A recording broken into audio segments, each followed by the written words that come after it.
அரசு மற்றும் தனியார் மருத்துவக் கல்லூரிகளில் உள்ள அனைத்து MBBS இடங்களும் நிரம்பின. தனியார் சுயநிதி பல் மருத்துவக் கல்லூரிகளில் 838 இடங்கள் காலியாக உள்ளன.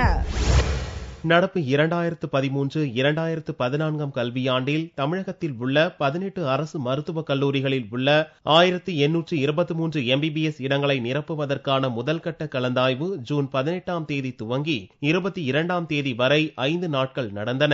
இதில் 1823 இடங்கள் நிரம்பின. முதல்கட்ட கலந்தாய்வின் முடிவில் 5 இடங்கள் காலியாக இருந்தன.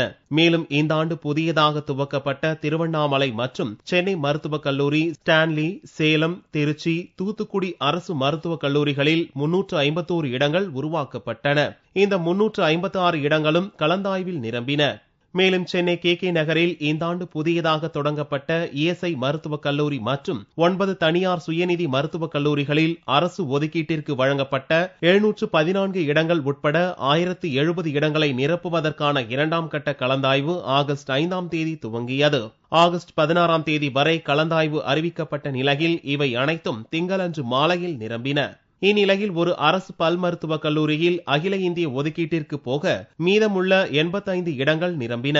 செவ்வாய்க்கிழமை காலை நிலவரப்படி 17 தனியார் சுயநிதி பல் மருத்துவக் கல்லூரிகளில் அரசு ஒதுக்கீட்டிற்கு வழங்கப்பட்டுள்ள 937 இடங்களில் 99 இடங்கள் நிரம்பின. பல் மருத்துவ படிப்பில் காலியாக உள்ள 838 இடங்களுக்கான கலந்தாய்வு ஆகஸ்ட் 16ஆம் தேதி வரை நடக்கிறது.